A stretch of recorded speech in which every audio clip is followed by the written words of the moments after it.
Salut, j'espère que tu vas bien. Dans cette vidéo, je vais te présenter l'outil Optimage. Alors Optimage, qu'est-ce que c'est? C'est un outil qui est conçu sur l'espace membre du Storytime qui va te permettre d'optimiser tes images. C'est-à-dire que tu vas les passer au format WebP, donc qui est le format le plus optimisé pour le web, et tu vas pouvoir la redimensionner pour éviter d'avoir des images trop grandes, trop grosses, qui prennent trop de place et qui surtout peuvent faire ralentir ton site. En plus de ça, il y aura un outil supplémentaire pour ajouter un overlay de couleurs, mais ça je vais te montrer dans cette vidéo. Donc là on arrive sur l'outil Optimage, donc il y a un petit tutoriel comment l'utiliser. Étape 1, importer une image, redimensionner, choisir l'overlay et télécharger. Donc on va le faire ensemble, c'est pas très compliqué. Donc là il suffit juste de choisir un fichier. Moi je vais prendre une image comme on peut le voir qui fait 3,2 mégaoctets, donc c'est une image de Naruto que j'ai sur mon ordi. Donc là, on peut voir taille de l'image avant 3,05 mégaoctets, taille de l'image après 0,07 mégaoctets. Donc une réduction de plus de 97%. Ça va te permettre justement d'améliorer grandement la vitesse de ton site et de faire quelque chose de beaucoup plus optimisé.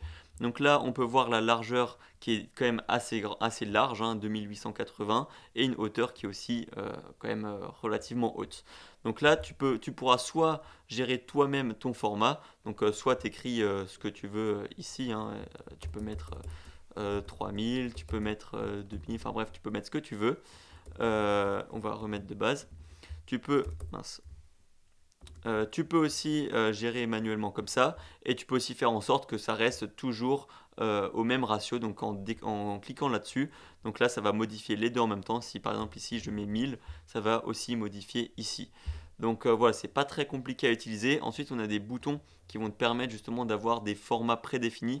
Donc format bannière avec une largeur de 1920, format général, donc c'est vraiment un carré 1000 par 1000, format 4 tiers et 3 quarts. Voilà, pour des images un petit peu plus horizontales.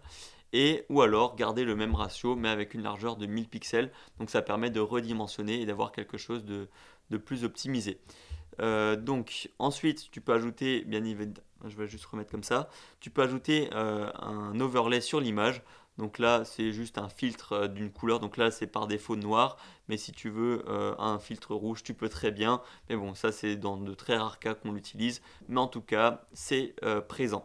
Donc une fois que tu as fait toutes tes modifications, tu peux télécharger l'image WebP et ça va te la télécharger. Donc là on passe quand même de 3,2 MO à 41,4, donc c'est quand même une grosse réduction, et derrière tu vas pouvoir mettre ça sur ta boutique Shopify et optimiser ainsi la vitesse de ton site. Donc il faut savoir que cet outil là est disponible uniquement pour les personnes qui ont le plan business et qui sont actifs, qui ont leur abonnement à jour et qui également ne sont plus en essai gratuit, tout comme l'outil Colorify et Textify. Donc Colorify va probablement être déjà sorti à l'heure où tu verras cette vidéo, et pour Textify c'est très prochainement parce que là on est fin octobre à l'heure où je tourne la vidéo et ça va sortir bientôt. Ça va permettre d'écrire des textes en plus, donc voilà, n'hésite pas à checker tout ça. Si jamais tu as des questions, de toute façon n'hésite pas, et si ça t'intéresse et que tu n'es pas en abonnement business, il y aura des boutons juste sous cette vidéo qui vont te permettre de passer à l'abonnement business et de finir instantanément ton essai gratuit. Si tu as des questions, n'hésite pas, et jusqu'à la prochaine fois, porte-toi bien, travaille bien et crois en tes rêves. Ciao!